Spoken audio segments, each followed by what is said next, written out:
Ah, mayong gabi. Magandang gabi. Maya pabingi. Naimbag rabi. Marahay na banggi. Maayong gabi sa mga Cebuano. Maayong gabi sa tanan nga Ilonggo. Marijaw nga duyom sa talan nga Surigao nun. At marayaw may na akuan, marayaw dum sa mga tausog. Mapya magabi langon sa mga Muslim CCE sa channel akan. Sa lahat ng mga Muslim, may God bless you all in your Ramadan celebration. At sana makapagdala na ito ng Ramadan nyo ng isang kagandahang dulot na bindisyon ng Diyos o ni Allah sa ating lahat ng mga Pilipino. So, ang pag-usapan po natin sa ngayon, isa namang medyo mahirap intindihin pero sisimplihin natin na isang bagay na ginamit ng Department of Justice para ma-justify yung pag-aresto kay Duterte. So yan po ang ating titingnan ngayon. So bago pa lahat, no, batiin ko lang si Bernard Magtibay. Tapos ang ano pang pag-usapan natin maliban diyan dito, siguro magsisigwe tayo kung ano ng update. Sa ngayon po ay pwede natin masasabi na nandun pa rin si Digong Duterte sa loob ng kulungan doon sa kulungan ng International Criminal Court. So anyway, ang latest doon ay kukuha si Sara Duterte ng mga abogado na eksperyensyado sa criminal court. So hindi na maging abogado si Mijaldea, si Executive Secretary Salvador Mijaldea, kasi parang nagkasakit ka kahapon na stroke ata o kasi dinala siya sa ospital ng ICC. May sarili palang ospital yung ICC.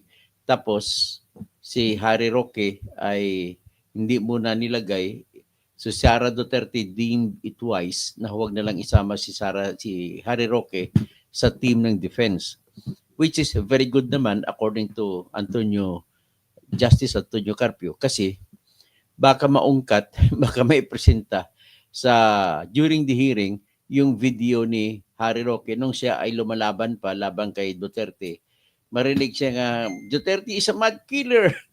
Dami. So imbes na magaganda ang kanyang standing, madelikado pa ang kanyang pagiging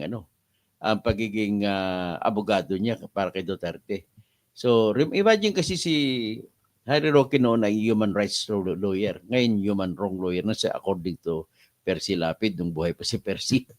So nevertheless, I'll take the advantage of this to call may kasimanwa si Nicolas Torre, Major General.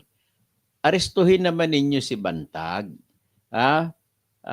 General Jane Pajardo, kaklase mo si Bantag. Arestuhin naman ninyo si Bantag para naman matapos ng problema namin kay Percy Lapid. So, si Bantag, kung maaresto, tutuloy ang trial. Okay? Kung hindi maaresto, hindi tutuloy ang trial sa kanya. Pero yung ibang kasamahan niya na nakasuhan, siya na lang tsaka si Israel de Baculangan, Edmond de Baculangan, si Christopher Bacoto, at saka si Bantag na lang ang hindi pa nasintensyahan. Yung iba sintensyado na. So, ilagay mong sitwasyon ni Bantag kaysa sitwasyon ni Duterte. Si Duterte ay hinuli siya sa airport pagdating galing sa Hong Kong at pinasakay sa eroplano sa papuntang Netherlands. So, ang kay Bantag naman, hindi mahuli-huli hanggang ngayon. So, anong pagkakaiba ni Bantag at saka ni Duterte? Kung maniwala ako kay Percy Lapid, ang dami pong pinatay ni Bantag sa loob ng kulungan. Yung inakusahan lamang siya noon sa yung 2017, kung hindi ko magkamali, nung pinasabugan niya ng Granada, yung mga drug lords at kinasuhan ng drugs doon sa Parañaque City Jail nung siya ay tinatag nito na warden pa lamang ng Parañaque City Jail. Inimbita niya yung itong mga taong may kasong drugs. Karamihan dyan ng mga Chinese. Hindi ka naman galing sila sa kulungan. Pinapunta sila sa opisina ni Bantag. Pagdating sa opisina ni Bantag, siyempre hindi naman yun sila makabitbit ng armas. Sigurado ako wala silang armas galing sa kulungan nila, kani-kanyang selda. So pag pumasok, ay lalo pa silang kakapkapan. So ang kwento naman ni Bantag, sa totoo lang ginawa ni Bantag yun para magpa-impress kay Digong Duterte. So yan, ganun katindi sa totoo lang sa panahon na yun ang pangyayari sa Pilipinas nung si Digong Duterte ang presidente. Wala kang ibang choice kundi sa totoo lang diktador din talaga si Digong nung araw, no? At maraming pinatay, although naniniwala ako ni isa diyan sa pinatay sa war on drugs ay wala siyang partisipasyon na aktual. At ang pumatay diyan mga pulis. Ganon. At may iba pa silang kinuha na mga pumatay na tinatawag na vigilantes. So ganun po ang nangyari diyan. So ang tanong na lang nito ay sa kaso niya ngayon, siya yung tinuturo na mastermind sa lahat ng mga pangyayaring yan. Although wala siyang actual na partisipasyon. Ngayon, si Bantag naman, maliban niyang ginawa niyang depensa naman doon na inakwit siya ni Judge Marquez sapagkat ang kanyang depensa ay nung dumating daw yung mga Chinese na 10 ay pumasok siya daw sa kanyang CR at nagtutbrush. Habang nagtutbrush siya, binabaril daw siya, tinatamaan. Tanong naman, paano mangyari, Mr. Bantag? Bakit? Kung gusto ko man lang patayin na ng mga Chinese na yun, yung hindi ka pa nakapasok sa CR, saka pa lang binaril. Kaya imposible paniwalaan po yung sinasabi. So if we will take judicial notice of the habit of men or experience of mankind, no person who would kill up another person while that person to be killed is hiding. Kung gusto ka patayin ng tao, bakit ko pa antay na magtago ka dun sa loob ng CR? Kaya dyan pa lang, hindi na mapaniwalaan yung depensa ni Bantag. At ang sabi niya, habang natuturpa siya, tumatama daw sa dingding niya ang bala. Kaya ginawa niya, kinuha niya yung baril niya at sumilip sa pintuan. Nakita niyang isang tao may bitbit na granada at saka binaril niya. Yung binaril niya, yung tao raw nung may bitbit ng granada ay nahulog ang granada at patay silang lahat ng 10. Maniwala ka dyan.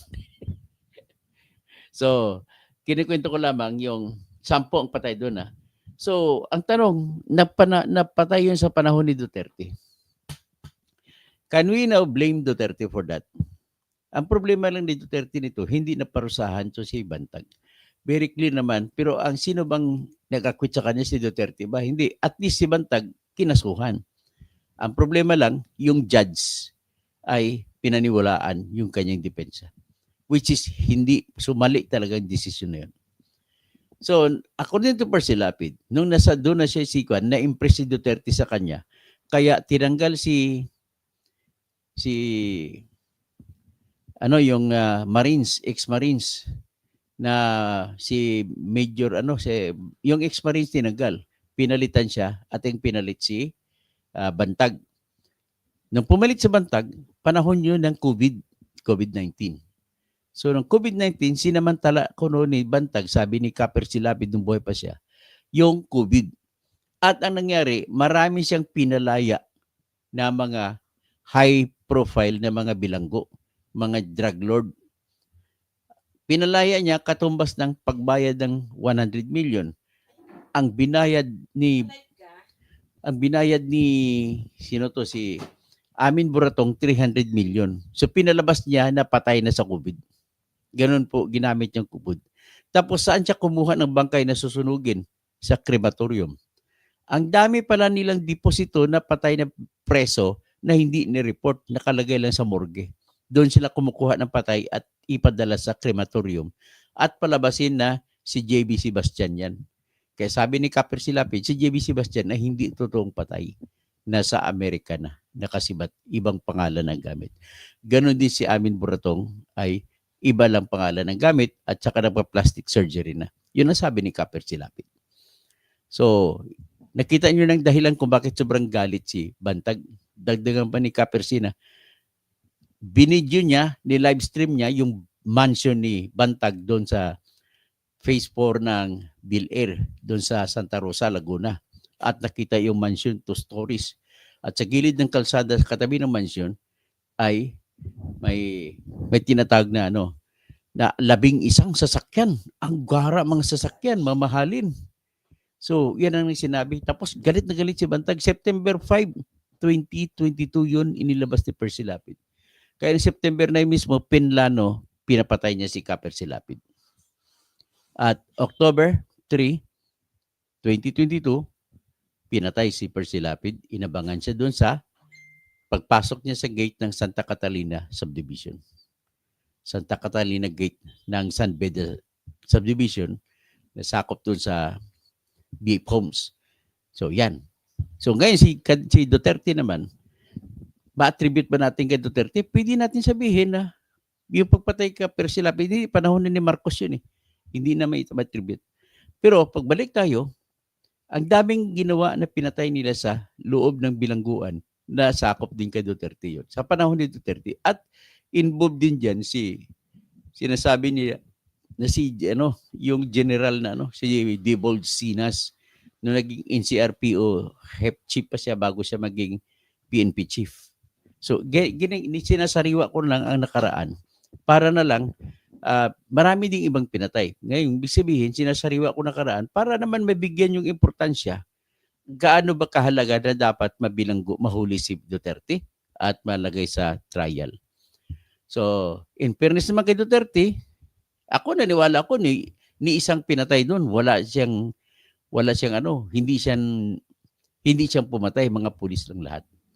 Pero then the question is, pwede bang maisisi kay Duterte yung pagpatay na yon? Yun ngayon ang pinaka most elemental na elemento ng krimen kung magkakaso na sila, kung magta-trial sa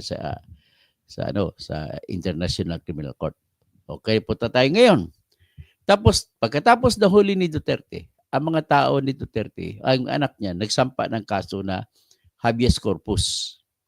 So, ang habeas corpus, ibig pong sabihin niya sa Tagalog, petition for writ of habeas corpus. Nang ibig sabihin sa Tagalog, petition para utusan ng korte ang mga otoridad na may hawak sa katawan ng tao na dalhin sa korte ang katawan ng tao na subject matter ng petition. In this case, ang subject matter ng petition ay si Digong Duterte. So, hiningi ng mga anak ni Duterte na dalhin sa Supreme Court ang katawan ni Duterte. Ang tanong, magagawa ba yan? Ang sagot, suntok sa buwan. Bakit po? Kasi po, nandun na siya sa kamay ng ICC. Kung titingnan mo, ang ICC, hindi nila pakialam o wala silang pakialam sa ating issues dito sa loob ng bansa. Ganun ang mangyari niyan. So, kung i-consider man ng ICC, doon na lang yan ipapaktor in sa pagdidesisyon na sa kaso o kung ano man, kung may isasampang kaso, yung bagong abogado ni Duterte na motion to dismiss, doon niya i-consider yan. But then, let's look at the cases sa local. Anong mangyayari? Ang sumagot dyan sa kaso ng yan, sa habeas corpus, una, moot and academic ang sagot ng Department of Justice sa kanilang sagot. Pangalawa, sinagot nila na yung tanong kung ibabalik pa ba sa Pilipinas si Duterte o hindi ay isang tanong na tanging mga butante lamang makasagot. O sa English na tinatawag na political question. Ano ba yung political question na doktrina? Ang doktrina po ng political question ay isang tanong na napapaloob sa kapangyarihan ng isang tao na hinalal ng bayan. So sino yan? Si Bongbong Marcos, hinalal kuno. O smartmatic lang kaya naghalal yan. O di kaya kung himbis na political question, smartmatic question. So anyway, mag-formal tayo. Kung political question, ay tanging tao lamang na bilang botante ang makapagsabi kung ano ang tama, anong mali. Kumbaga, the wisdom behind is a wisdom that is vested in the powers of the person elected by the people. Okay? Ganoon yan ang political question. So, anong mga political questions? Kagaya ng president or vice president, yung mga inelect ng tao, yung mga kapangyarihan na ginagawa nila, basta patungkol sa mga ginagawa ng halal na tao. Tapos, ano pa? Yung hinalal ng tao, yung Senado. Kabuuan ng Senado, kung mayroon man silang gagawin, ay pwede ba tawagin na political question na tao lamang ang pagdesisyon kung tama bang ginawa nila o hindi. Kasi kung tama, ihahalal sila ulit. Kung mali, hindi na sila ihalal ulit. Ganon din sa presidente. Kung mali, baka ay patanggalin pa ng tao. Di ba? Mag-people power o ano. Kung sa office of the president man, vice president, ganon din. So, pag tinignan naman natin ng House of Representatives, kabuuan niya na, hindi lang isahan. Kagaya ng Senado, hindi pwedeng isahan para magiging political question. Kailangan kabuuan. So sa House of Representatives naman, yung kapangyarihan nila sa paggawa ng isang bagay ay kung bagay na kanina papasok sa kanilang discretion o power nila na kung saan sa pamagitan niyang ang power na binigay ng kanilang boto ng galing sa tao, yan ang tinatawag na political question. Example, yung pagdesisyon kung ano ang ilalagay na budget, desisyon yan ng House of Representatives at saka ng Senate. So, kung ano man ang katalinuhan o kagandahan o kasamaan, sa likod niya naglagay sila ng ayuda, ang sagot diyan political question yan kung tatanungin mo sa pag-exercise ng kanilang kapangyarihan. Tapos, kung political question man yan, ang problema lang sa political question ay papasok siya na puro political question na hindi pwede saklawin ng korte. Kung walang batas na naglilimita sa political exercise. Halimbawa, itong political power nila to enact a law on budget. Ang budget na halimbawa, maglagay sila ayuda. Maglagay sila ng AIX, AKAP. Maglalagay ng 288 million na flood control projects, ilalagay sa DPWH. Kailan magiging political question yan kung walang nilabag na batas, political question. Pero kung may nilabag na batas, constitutional law man o mababang batas sa ginawa ng Kongreso, it now ceases. Hindi na siya magiging political question. O ngayon, tutok tayo ngayon sa ayuda. Ang ayuda, nasa discretion, kapangyarihan ng House at saka Senate kung ilalagay nila o hindi. So hindi natin ma-question. Ang AX, hindi rin natin ma-question. Ang 288 billion na pundo para sa flood control projects, hindi natin maki-question. Pero kailan? Ito. Kung ang paglagay ng AKAP ay may batas na sinuway, hindi na siya magiging political question. Ano ang nasinuway na batas? Nung ginawa, ang proseso kasi sa paggawa ng budget, kailangan umpisahan ng Office of the President. Sabi niya, ito lang ating budget, ito lang ating budget, ito pag-gastusan natin sa sunod na taon. Ibibigay niya sa kanyang secretary na alter ego niya, yung secretary sa Department of Budget and Management. Ito naman si DBM secretary. Ipunin niya lahat ang mga opisina na gusto magkakaroon ng gastusin. Anong gusto niyang pera, anong gusto niyang proyekto, anong gusto magkano. So ngayon, ang Office of the President muna ang magdetermina. Ang babasihan ng Office of the President, tatanungin niya sarili niya. Tawagin niya yung Bureau of Treasury. Magkano ba kinikita natin? Sabi niya, Mr. President, ang kinikita ng bansa natin po ay nasa 4 trillion a year lang. 4 trillion. Ah, ganun ba? So, tawag na naman niya si secretary niya sa finance. Okay lang ba na 4 trillion na daw kinikita natin eh. So, malamang sa sunod na taon, 4 trillion din. Okay lang ba na gagawin ko 6 trillion? Sasagutin naman ni Ralph Recto, ay, Mr. President, kukunti pa lang naman utang natin eh. Pwede pa tayong umutang ulit. So, pwede mong taasan sa 6 trillion. Okay, ito na ngayon, ibigay. So, sa batas, hindi nakalagay ang AKAP. Hindi nakalagay ang AIX. Pagkatapos, binigay sa House of Representatives. Hindi rin nilagay sa House of Representatives na tapos nagawa. Ipasa ngayon sa Senado. Sa Senado, hindi rin nilagay. So, pagkatapos niyan, nagkita-kita sila kasi may ibang mga tinatawag differing provisions. Magkaiba-iba, kailangan pagtugmain. So, kung pagtugmain nila din, ay magkita sila sa tinatawag na Bicameral Conference Committee. So, pinagtugma na ang ginawa ngayon. Ito, siningit ngayon ang AKAP. Ibig sabihin, nilabag ang batas. So, hindi na siya political question kasi nilabag mo yung batas na kung hindi na isama sa sinusuggest ni BBM at hindi isinama nung ginagawa nyo niyan kung inaprubahan nyo hindi sa House of Representatives na deliberation at kung hindi isinama sa Senate, hindi mo pwede idagdag. Yan ang batas na nagbabawal sa political power. Kita nyo na? So, ibig sabihin, pag walang batas na nagbabawal, political power yan. Political question yan. Okay? So ngayon, sa budget, may batas po na kung magkano lang hiningi ng Office of the President ay hindi mo pwede taasan. Itong pag-usapan nitong budget ng 2025. Nung sinumiti yan ni Bongbong nung mga July, gusto niya magkaroon ng budget para sa 2025 na 6.32 trillion.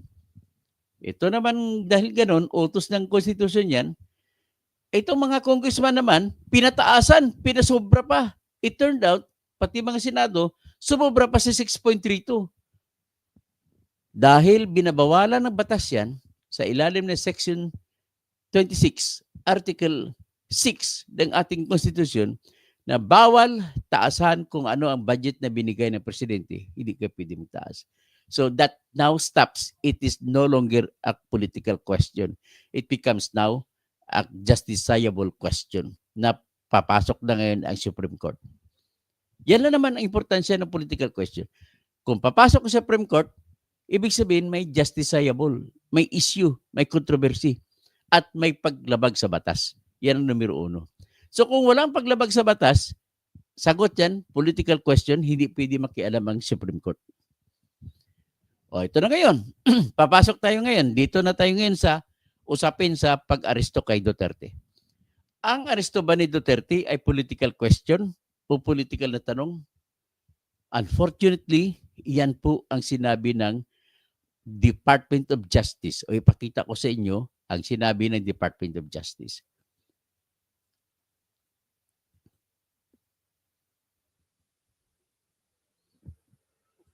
Ay, ito. Di ba matututo kayo sa akin dito? Alam mo, yung tinuturo ko sa inyo, kahit mga abogado, napakaraming abogado, hindi naintindihan ito. At least kayo, mas lamang kayo sa mga abogado, naintindihan nyo ito ngayon, political question. So, yan ang palaki natin. So, iangat natin sa taas. Ito po ay sagot na ginawa ng Department of Justice laban po sa petitions for writs of habeas corpus na sinampa ni Veronica E. Duterte, yung anak ni Duterte kay Hanilet Abansinya. Yung sinampa rin ni Representative Pulong Paulo Duterte.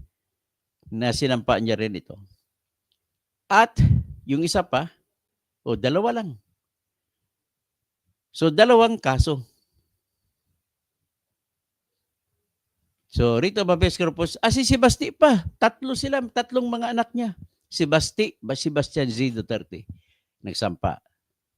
Sunod si Veronica Duterte, nagsampa. Tapos si Pulong Duterte, nagsampa.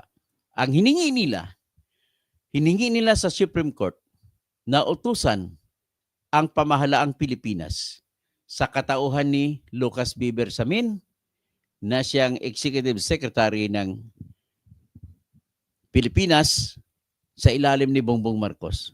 Tika, bakit hindi sinama si Bongbong Marcos?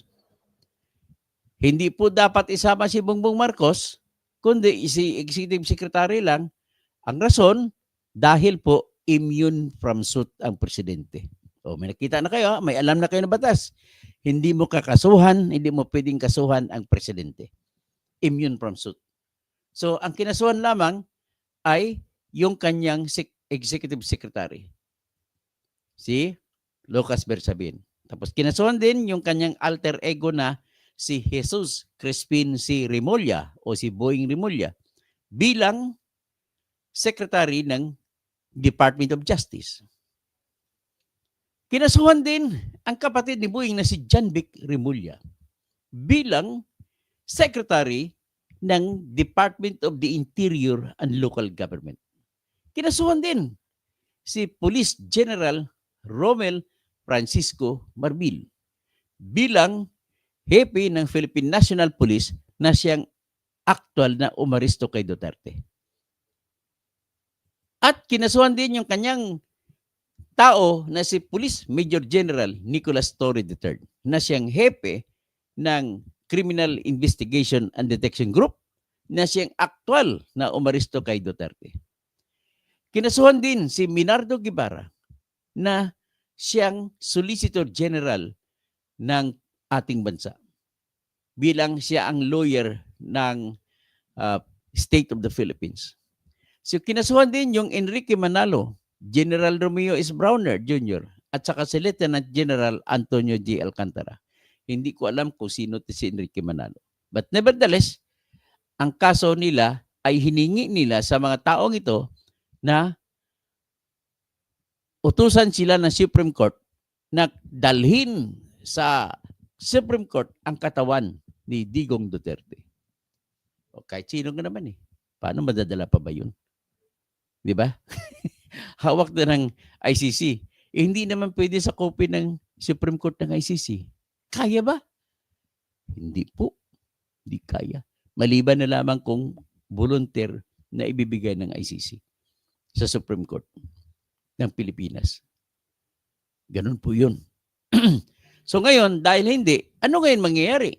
So, sinabi ngayon ng Department of Justice ay dapat ibasura ng kasong ito ng tatlong mga anak. At ang unang katwiran na sinabi ng Department of Justice ay ito po ay moot and academic. Sabi, the petition for writ of habeas corpus is already moot and academic. Bakit moot? Dahil hindi na, imposible na maidala pa ang katawan ng tatay nila dun sa korte. Nasa kamay na kasi ng ICC. Yan ang katwiran nila.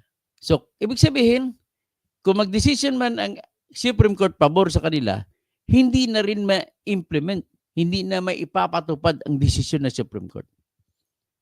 Yan ang sinasabi nila.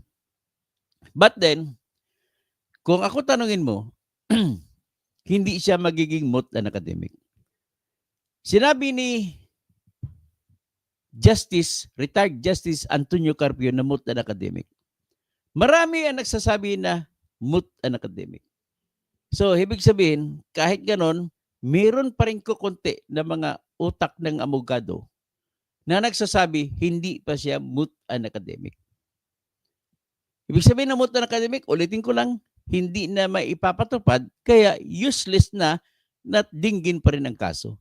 At magiging useless dahil hindi naman kaya ng Supreme Court natin na utusan ang International Criminal Court na isuko si Duterte sa kanila. Okay? So ngayon, ang sabi ko naman, hindi po sapat na dahilan na hindi mapatupad ang desisyon ng Supreme Court na para ibasura ang kaso. Ano ang aking justification? Sa ilalim ng batas, may tinatawag na exception to the rule. Ang isang exception dyan is ganito. If it is needed for the exercise of the symbolic power of the Supreme Court, gagawin nila yan. Ipakita lamang ng Supreme Court kung gaano sila ka-powerful at kailangan makuman nila ang respect sa Supreme Court. Kahit mutan academic na yan, desisyonan nila yan. Next, another exception. Kahit mutan academic, if it involves questions that are capable of repeating, mag-ulit-ulit, but yet evading review. Yan ang kasunod na exception dyan. So, in this case, alam naman natin may susunod pa yan. Iniisip na natin mayroon pang susunod na ICC warrant of arrest. Iniisip ko si Albayalde, Oscar, at saka si Bato. Kasama din yan si Devol Sinas. Kasama din yan si General Karamat. Kasama rin yan si Colonel Edelberto Leonardo. Kasama rin yan si Colonel Royina Garma. So kung ganon, ibig sabihin, uulit ang issue. So sabihin ng Supreme Court ngayon, sige, para matapos ng lahat, klaruhin na natin kung anong gagawin. Okay, di ba? So, yan ngayon ang exception to the rule kung ipapatuloy ba o hindi. Ipapatuloy ba? Confident po ako na dahil pinasagot ng Supreme Court ang kalaban nila ni Duterte, naniniwala ako ng matindi na isa ang kaisipan ng lahat ng justices ng Supreme Court na gusto nila tuldukan ng issue na to. So kailangan once and for all, magsalita na sila kung ano ba talaga. Yan. Ngayon kung ano ba yon, siguro sa sunod ko na topic i-vlog. Ito na ngayon. Sige, sabihin ko na rin. Ang isang issue na titingnan ng Supreme Court ay papayagan ba natin na dahil lamang may request sa Interpol, papayag ba tayo ng mga tao natin, ibigay lang natin na wala nang daan-daan sa korte? Considering na meron sa ilalim ng ating Constitution, Section 2, Article 3 to be exact, that says, no warrant of arrest shall issue except upon probable cause to be determined personally by the judge after examination under oath of the complainant and the witnesses he may produce, and describing particularly the place to be searched and the things and persons to be seized. So in other words, ang pinakamataas na batas ng Pilipinas ay ang Constitution. Kung ano sinasabi ng Constitution, hindi po yan pwedeng babaliin ng kahit anong ibang batas. At sinasabi sa ating Constitution na tanging judge lamang natin ang makapagpa-aresto. Maliban na lamang kung yan po ay nilabas ng Senado at saka ng Kongreso para sa kanilang mga hearing sa paggaganap ng kanilang kapangyarihan sa pag-imbestiga para malaman nila kung paano rerepasuhin ang mga batas o paano gagawa pa ng mga batas. In other words, walang nilagay na exception. Pag binasa mo ang batas, walang exception na nilagay ang batas natin na exempted ang international warrant. Walang nilagay. Wala rin nilagay ang batas na exception ang international police, Interpol. At higit sa lahat, walang batas na nilagay na exception to the rule. Ibig sabihin, general, sweeping. Kasi bakit? Kasi po, yan ang sinusunod dito ng ating konstitusyon, yung pinakamataas na batas, yung sa Section 1 nakalagay, Article 3, na nagsasabi, no person shall be deprived of life, liberty, or property without due process of law, nor any person shall be denied the equal protection of the laws. Sa Tagalog pa, sa pinakaunang batas para sa batas karapatang pantao ay sinasabi, walang sinuman ang maaaring tanggalan ng buhay, kalayaan, at kayamanan kung walang proseso sa ilalim ng batas. At walang sinuman ang mapagkaitan ng patas na pagtingin ng batas. Number 1 yan, kaya susundin yan.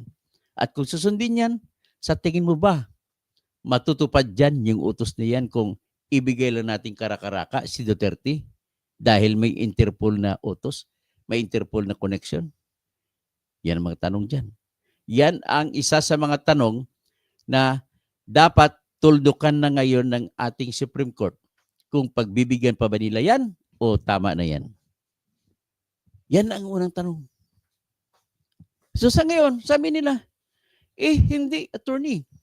Sabi nila, narinig ko rin si Justice Antonio Carpio at saka in fairness si Attorney Leila de Lima at saka iba pa, narinig ko rin sinasabi na yung pagpasurinder, sinurinder nila, sinuko si Duterte ay hindi naman sa ilalim ng Article 59 ng Rome Statute na batas ng International Criminal Court. Kasi hindi naman daw tayo member ng International Criminal Court. Ang counter-argument ko dyan, simple lang. Hindi mo po pwede sabihin na hindi na tayo member kung ang pag-usapan ay ang pag-aresto kay Duterte. Tahasan po sinabi ng Rome Statute sa Article 1 to 7 na kahit sinong bansa na kasapi kasi tayo dati kahit sinong bansa na kasapi ay pwedeng umalis sa International Criminal Court Treaty o Rome Statute Treaty. Sa kondisyon, number 1, na 1 taon pa ang antayin mo para maging epektibo na hindi ka na member. Or 1 taon pataas kung gusto mo sobra pa. Next na kondisyon ay kung tuparin mo ang lahat ng obligasyon na makikita o lalabas, obligasyon na mag-arise kung sa English pa. Sa panahon na ikaw ay kasapi pa, ang Pilipinas ay kasapi pa ng International Criminal Court. Kailan ba naging kasapi ang International Criminal Court ang Pilipinas? Simula po November 1, 2011. At nagtapos sa March 16, 2019. Bakit nagtapos? Kasi po, noong March 17, 2018, nagsumiti ng Notice of Withdrawal ang Philippines sa ICC sa pamamagitan ng pagbigay ng kopya doon sa Secretary General ng United Nations. So, tinanggap naman ng ICC, 1 year thereafter, hindi nakasapi ang Pilipinas. Pero, obligado pa rin tayo sa Article 1 to 7 na nagsasabi kung may obligasyon ay sumunod ka. Ang isa sa obligasyon na nalabas, dahil sa maraming mga krimen ang nangyari noong War on Drugs sa Davao Death Squad, kaya obligado ang Philippines makipag-coordinate at mag-aresto kung hingiin. Hiningi sa kanila sa pamamagitan kuno ng Interpol. Hiningi sa ating gobyerno daw na arestuhin si Duterte. Pero kung ako tanongin nyo, hindi po totoo na may Interpol.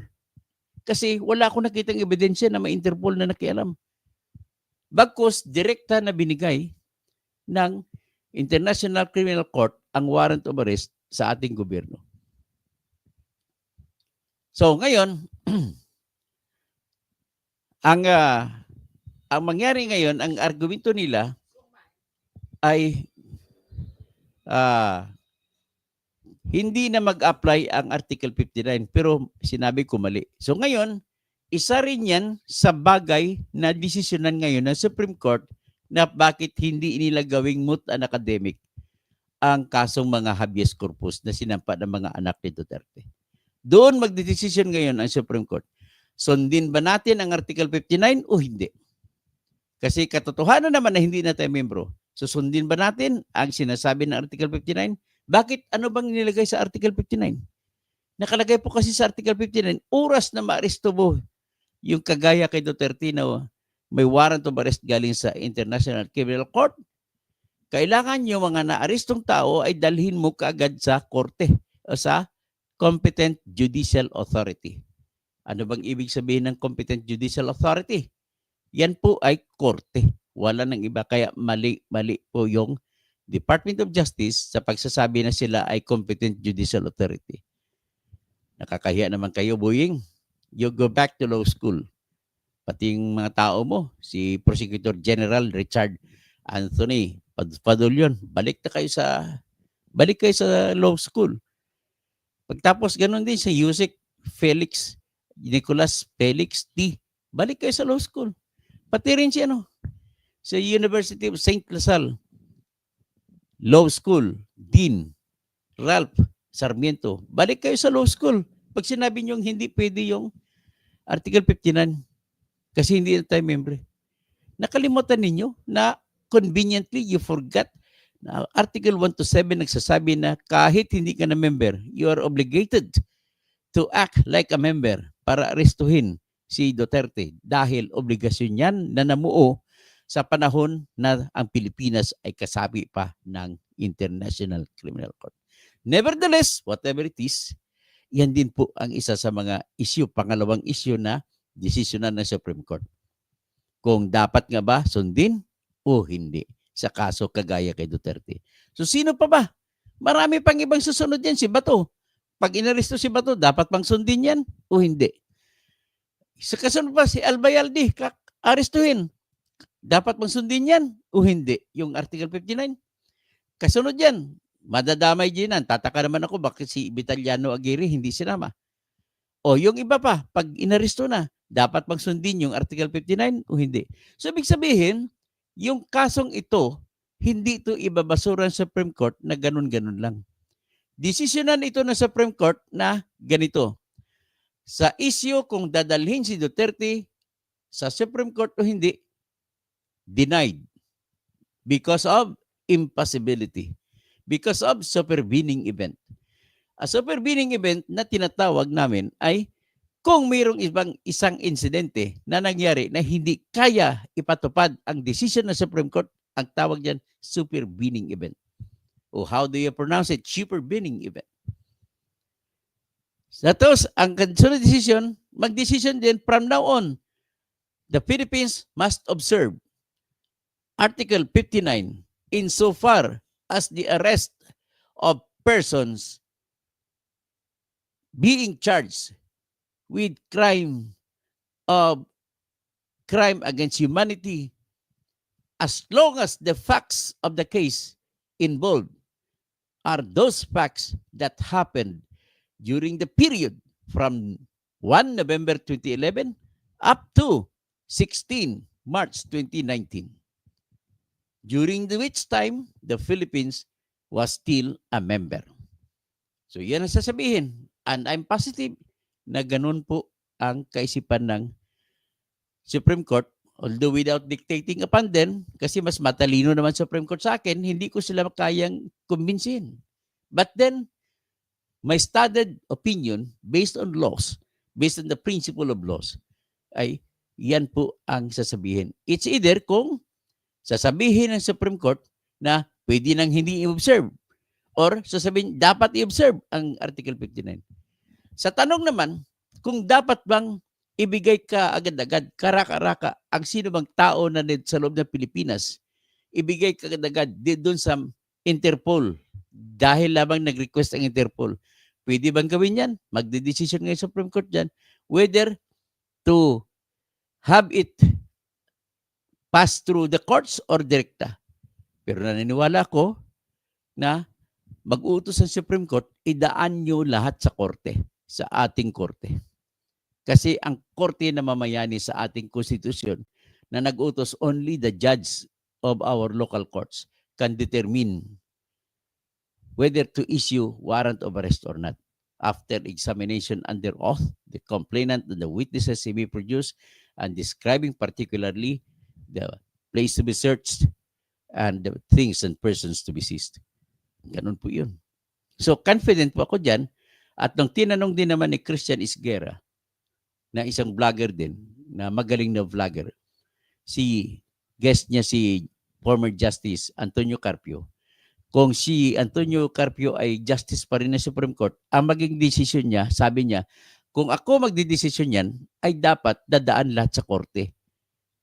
Tama ka naman. Kasi kung tatanungin mo ako, kung ang extradition treaty, extradition sa tao, kagaya kay Mark Jimenez, in-extradite siya sa Amerika dahil sa kasong paglabag sa election law ng United States of America.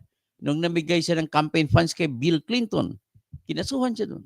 So, dumaan muna sa korte natin. At matapos matalo siya sa korte natin, saka pa lang siya dinala, binitbit papuntang Amerika. Ganun po yun. So, ibig sabihin, if we are very strict in extradition treaty na ang tao na subject matter ng extradition treaty ay pwede magpiyansa, pwede pupunta ng korte, at kailangan ang Department of Justice ay magsampa ng kaso sa korte natin para ipatawag, arestuhin ka, ay walang rason. Bakit hindi mo isubject sa ganoong stricto din na pamantayan ang warrant of arrest na hinihingi ng Interpol? Kagaya ng ginawa ng Timor-Leste kay Arne Teves. Inaresto nga siya ng Interpol ng Timor-Leste, pero ang ginawa ng Timor-Leste ay kinasuhan mo na, dinaan mo na sa korte ng Timor-Leste si Teves. Kaya hanggang ngayon, hindi pa naibalik sa Pilipinas si Arne Teves. See? So ano ngayon ang issue na decision ng Supreme Court? Ang number one, ang kung dapat bang ibigay, dapat bang kailangan pa ba ng court? Yan ang ganoon ang gagawin. Ang sunod na ang mga tanong. Pangalawa, kailangan pa ba dadaan sa court kung yan pa Interpol? O kailangan pa dadaan sa court pagkagaya ng extradition treaty implementation? At kasunod na tanong, kung kailangan pa ba na i-observe natin ang Article 59 basta sa mga kaso na nagsimula sa pangyayari ng mga insidente ng war on drugs at saka Davao Death Squad. Davao Deaths noong panahon ng 1 November 2011 at saka 16 March 2019. So, naintindihan nyo na? Tapos, ano naman ang political question? Sigurado ako na magdidesisyon dito ang Supreme Court na walang political question. Bakit? Sapagkat po, may batas tayo na nag-uutos kung paano isurrender ang tao. Dadaan ka muna sa batas. Actually, ini-invoke pa nga nila yung Republic Act 9851 na ako mo exemption. Kung ako tanongin mo, ang tanong naman dyan ngayon, papayag bang Supreme Court natin na karaka-raka dahil mayroong batas na RA 9851 ay daputin mo lang tao at isuko sa ibang bansa? My studied opinion, and I bet my life on it, ay magdidesisyon ang Supreme Court. Sa tingin ko lang, madrubdub na aking pagtingin, base sa aking pag-aral, ay utusan ng Supreme Court na hindi pwede automatic mag-surrender ng tao just because it is within the law known as Republic Act 9851. Okay? So, ganun po ang ating lecture sa ngayon. Ngayon, hanggang dyan lang, wala akong pinapanigan. Ang pinapanigan ko lamang ay ang batas. Okay? So, ngayon, ang expectation ko dito, ulitin ko pa lang mga sinabi ko nung una pa, kung dapat susundin ang Article 59, magbibigay ito ng lakas sa argumento ni Duterte sa abogado niya, si Attorney Nicholas Kaufman, na magsasampa rin pala sila ng motion, ipa-dismiss ang kaso sa ilalim ng Article 19 ng Rome Statute na nagbibigay ng karapatan o pagkakataon sa kanila na pwede sila mag-question sa during the confirmation of charges hearing. Magsampa sila ng motion to dismiss. Ang basya nila, nilabag ang karapatan ni Duterte sa pag-aresto. At hindi sinunod na dadaan sa korte. Ngayon, ulitin ko lang, bago ako lumabas, ang akin naman konklusyon dyan, mananalo sila. Bakit po? Kasi may mga cases in the past, kagaya yung kaso ni Dominic Ongwen, bibigyan sana siya ng permanent stay. Ibig sabihin permanent stay. Stay, tigil, walang kaso na lilitisin sapagkat may nalabag. Isa pa, Article 59 batas ng Rome Statute yun. Para saan pa, bakit nilagay dyan kung hindi mo lang bigyan buhay? Ganun lang kasimple. So ang lahat ng pag-aresto na bawal ay hindi nakapagbibigay ng tinatag ng karapatan. So iyan po ang nakikita ko dyan. So next is, siguro tatalakay ko yung male captus bene detentus. Yan yung Latin na salita para maintindihan nyo kung ano yun. Okay, this time, magpasalamat na lang ako sa inyo.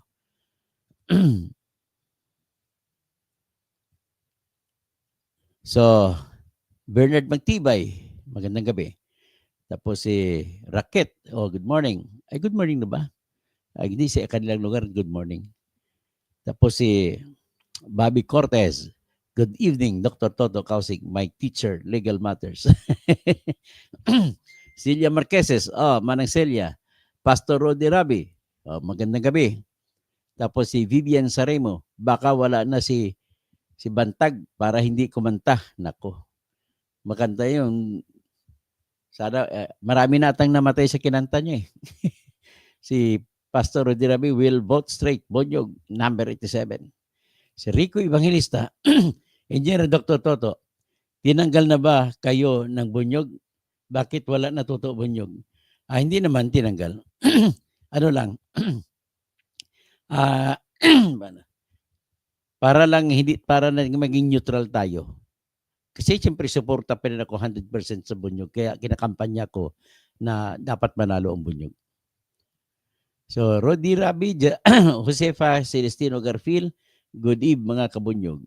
Mamerto, J.R. R. Salonga. Good evening, Idol, our future President. Tatakbo po ako ng President. So, Mamerto from Anguno, thank you po.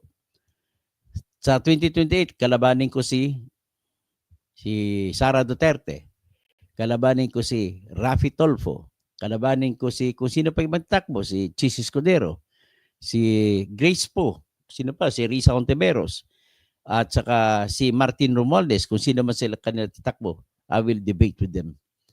So si Armando David, gayan din po si Maya, gayon din po si Maya. Sinong Maya? Joyce Ilongga Vlog, maayong gabi Joyce. Tanong lang na nakahingi ng donation, di ba disqualification na yun? Ang hiningi ko pong donasyon ay para po sa mga kaso na isasampa ko sa korte, sa Supreme Court. Siyempre magbabayad ako noon. Saan ako kukuha ng pambayad? Ganun po. At I would like to announce, hinihintay ko na lang ang certified true copy galing sa COMELEC. Isasampa ko ulit yung kaso laban kay Erwin Tulfo. At bukas, pag may time na ako, isasampa ko na yung petition sa Supreme Court na humihingi na kailangan ang recount, manual recount ay hindi COMELEC ang magkukontrol, kundi mga leaders o di kaya representantes ng bawat political parties. Sa Cassandra Desi, nagpapirma mga tao ni BBM na palitan ang constitution na booking, kaya sa ayuda naman sila naglilinlang. Sabong Bicol, good evening Engineer Toto, I watch your vlog every day. Salamat po, watching from Pleasant Hill, California, USA. So maray na banggi sa mga Bicolano. Vicente Ferrer, Diyos mabalos. Maayong gabi man sa imo, Senyor Toto, Tirador. Buenas noches, Senyor Vicente Ferrer, law graduate, Rojas City. Wow, maayong gabi man. So, kung gusto mo, Vicente Ferrer, gusto mo mag-take sa bar exam, kung gusto niyo, sino ba sa inyo gusto mag-take ng bar exam dito? Magki-create ako ng membership club, mag-join kayo doon at doon po ako magli-lecture ng mga tips kung paano ang gagawin ninyo sa preparasyon at kung ano ang mga bagay na pag-aralan ninyo para ma-increase yung chance ninyo makapasa sa bar exam. Okay? So, Altair, sa lahat po ng na-discuss ngayon sa bagay na ito, kayo po ang pinaka-fair na narinig ko. Pinaka-sensible, grabe. Thank you, Dr. Toto. Thank you po. Romel Bengson, good morning po, Dr. Engineer Toto Tirador ng Batas. Jose Floro Fornelos, this administration have greatly insulted our judiciary. Tapos Cassandra Daisy, Rimulya is a politician, not a trial lawyer, kaya kulang sa kalaban. O totoo yan. Saan kayo manalig sa gitna ng dalawang abogado? Abogado di opisina o abogado na lagi sa korte nagtatrial, nagkipagbardagulan doon sa loob? Doon kayo magtiwala sa abogado na lagi sa loob ng korte nagkipagbardagulan. Iyon ay mga expert yan pagdating sa ebidensya. Cassandra Daisy, pwede bang ikulong si Attorney Claire kung puro mga puro fake news ba? Ay, ang hirap naman kasing kalagayan ni Attorney Claire, kaibigan ko siya eh. If you want what you want to say, you cannot say it all because your boss is listening. Oh, kawawa naman tayo kung basta na lang magdadampot ng kahit sino without court's intervention. Yes, tama. Kaya nga si Antonio Carpio, nung sinabi siya, tinanong siya ni Christian Esguerra, kung kayo po magdesisyon yan at justice pa kayo, anong gagawin mo? Hindi ko pwede nun. Dapat dadaan sa korte lahat. Yan ang sabi ni Justice Antonio Carpio. O ako na lang ang didebate. O ito si Attorney Jose Alan Mendez Tebelen. Si Dr. Jose Alan Mendez Tebelen.